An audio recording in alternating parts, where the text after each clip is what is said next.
Ladies and gentlemen, boys and girls, maulers, crawlers and slogan ballers, welcome along to the Joe Spivey YouTube channel where we discuss books and little else. And whilst you guys could be called many things, such as subscribers and well-wishers and blissfully, you could be described as a blissfully elegant audience. You could also be described also as my confidants. What indeed is the plural of confidant?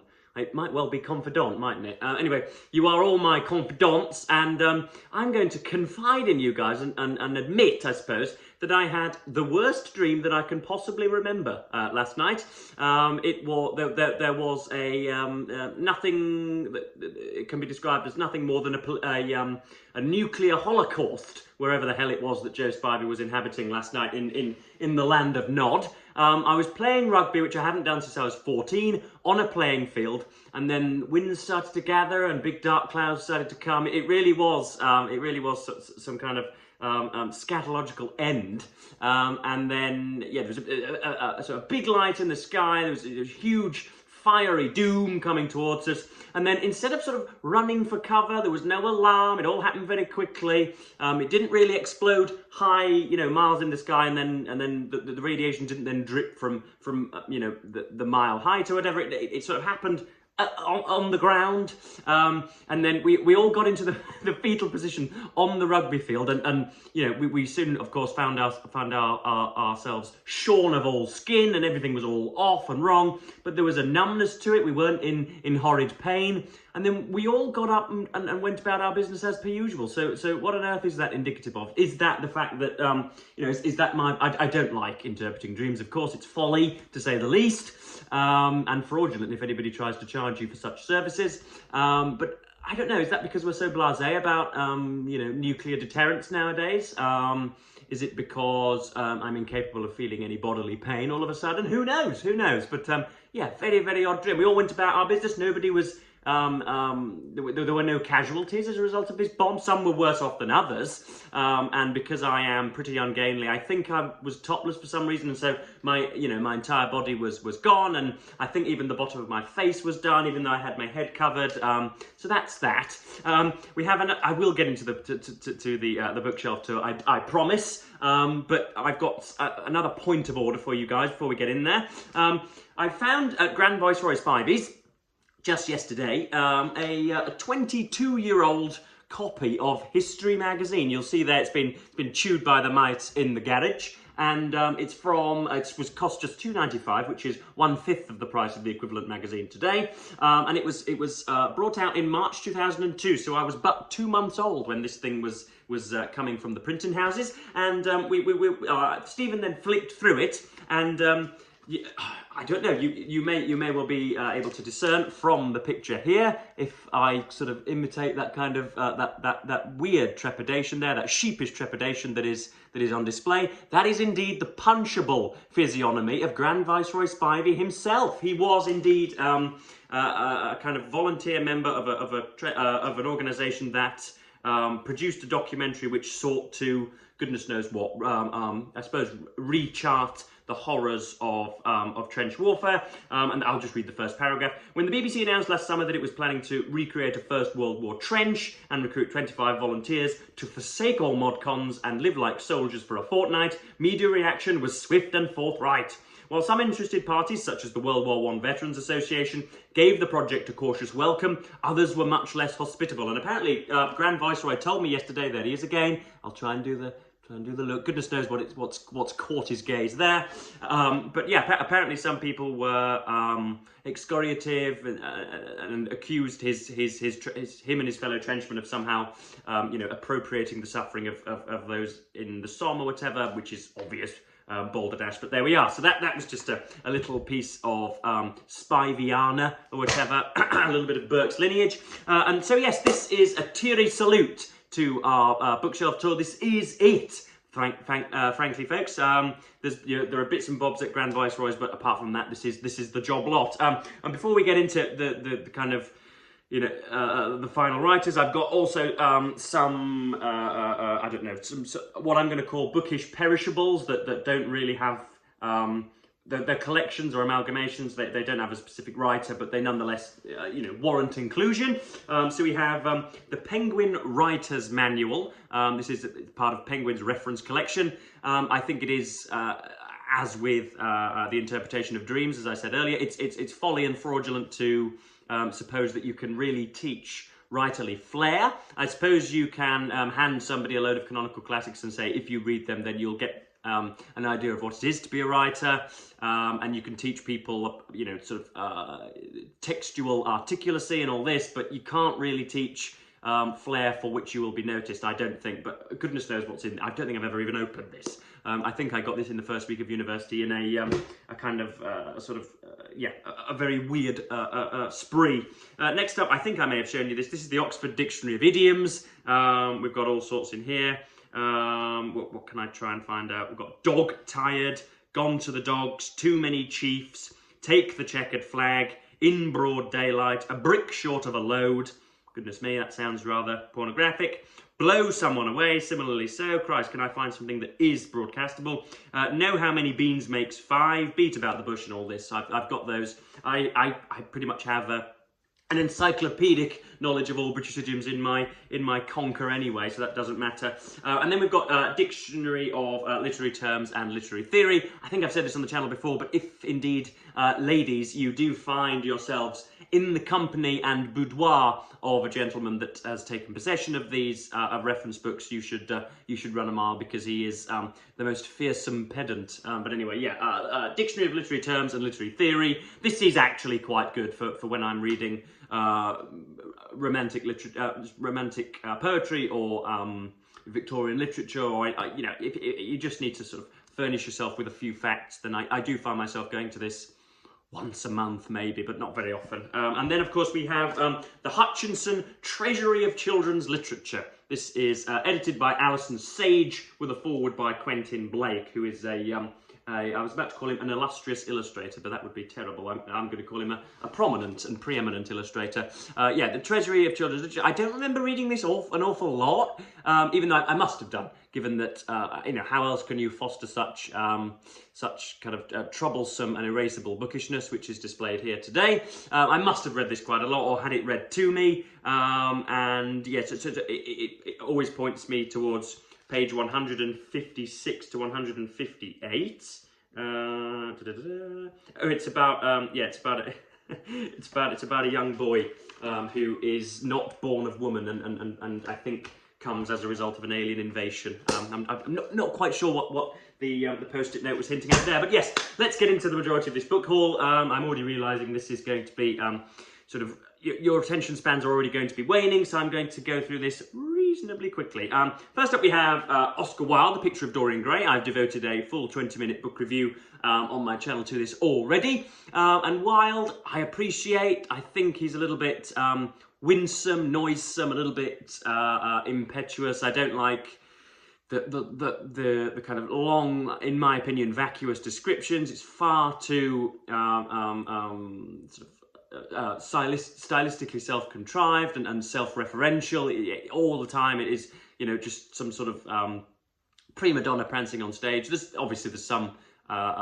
some thematic endurance to what Wilde talks about in this book in particular, but whenever we talk about sort of homosexual idols or whatever, everybody talks about Oscar Wilde and his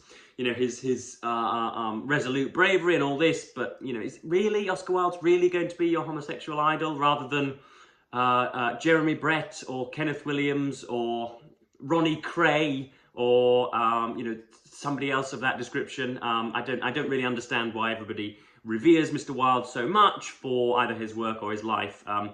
I think, in the words of Will Self, by being so, kind of boisterously homosexual, he set the cause of gay rights back in Britain by about 10 or 15 years. But that, that's a matter for the historian. So that's a picture of Dorian Gray. Next up, something I'm yet to read, which I've shown 2 or 3 times already on this channel. This is A.N. Wilson's biography of Tolstoy. There is the bearded Mr. Tolstoy beavering away at his scripture. So yeah, I've already talked about Tolstoy a great deal. I'm not as enamoured as so many of my fellow readers and writers are, so I'm going to have to sort of crack that nut one day, I'm sure. I know there's a huge kind of ascetic conversion to sort of puritanical Christianity or whatever from Tolstoy late on in his life. I know he became self-abnegatory and hyper-religious, so that'll be all interesting to discuss. But yeah, apart from that, I'm looking forward to this. It's obviously second-hand. It's already been well thumbed and well cracked by a previous owner. Next up, we have something that helped me through yesterday. We have P.G. Wodehouse, The Man Upstairs and Other Stories, and then Righto Jeeves, which has a load of commentary in the front, according to Joseph Spivey. Yeah, so this is The Man Upstairs. I showed you this in a recent book haul, and I've, again, devoted an entire review to this as well. So Wodehouse is just continually pleasurable. He is he's comedic, but yet, as with Trollope, deceptively profound as well. His catching speech is, gorgeous. He obviously a writer of his time, as it were. Some of those short stories were written before the First World War, for goodness sake. How on earth are they supposed to survive? But indeed they have. So yeah, Trollope gets a big fat thumbs up from me. Next up we have Tom Wolfe, The Bonfire of the Vanities, which is I think Tom Wolfe's breakout novel, if I'm not mistaken, and I very rarely am. This obviously alludes to, I believe, Savonarola in, what was it, 14th, 15th, 16th century Florence, something like that, the kind of demagogic Catholic leader, whatever, of the church, who had sway over the public and somehow persuaded them to bring out some of their vanities and burn them in the courtyards and the streets, and it's referring to that, but it's about 80s New York, I think. Sherman McCoy, Wall Street bond trader with a salary like a telephone number, very good. Peter Fallow, expatriate Fleet Street gossip writer whose price is a free lunch. Larry Kramer, assistant DA with a lustful eye on the juror wearing brown lipstick. The Reverend Reggie Bacon, charismatic ghetto warlord, conman, and power in the streets. The Bonfire of the Vanities welds their stories together on a night in the Bronx when a $48,000 Mercedes hits a street it shouldn't have been near, with the girl in its tan leather bucket seat who shouldn't have been there at all. And there is the smug and louche Mr. Woolf there. So yes, I've seen a few interviews with him. How horribly modern of me, without having read any of his books, but I'm sure I shall get to some of it. Next up we have The Fall of the Romanovs. This is with an introduction by Alan Wood, but it doesn't tell me who on earth has written the history of the fall of the Romanovs. This is something I picked up as a result of my A-level studies in year 13, because we did the Russian Revolution and the autocracy beforehand, and Nicholas II and him being shot in a basement, and then bits of Lenin and Stalin as well, and even right up to Khrushchev, I think. So we did, yeah, I think what will that have been? Was that 100 years of Russian history? Yes. Obviously this depicts, his name is going to evade me. How on earth is his name going to evade me? His name is Gregory Rasputin, and they tried to kill him 4 or 5 and 6 times. He's known for being a very sturdy individual, and for being a kind of a maniacal sex addict or whatever. He was spreading his seed like the proverbial, and became a trusted courtier, I suppose we might call him, of Alexandrina and Alexei, I think, because he was a haemophiliac, and somehow Rasputin managed to save him. I've not read this, actually. It's a very, very short work, considering the unbelievable Leviathanic historical consequences that it tries to cover. So yes, I shall get to it at some point. I am fascinated by Russian history, given, of course, that Mr. Putin is, what is he doing? He's rolling his tanks into Ukraine every single day, and yeah, I think historical ignorance is a kind of a crude malaise of the 21st century, and so I like to keep myself jolly informed. Next up we have, goodness me, this is The Diary of Two Nobodies by Giles Wood and Mary Killen. Now, anybody that doesn't live in the UK will struggle to know who Giles Wood and Mary Killen are. They are, or, they were the original stars of a Channel 4 television show entitled Gogglebox. In a kind of sort of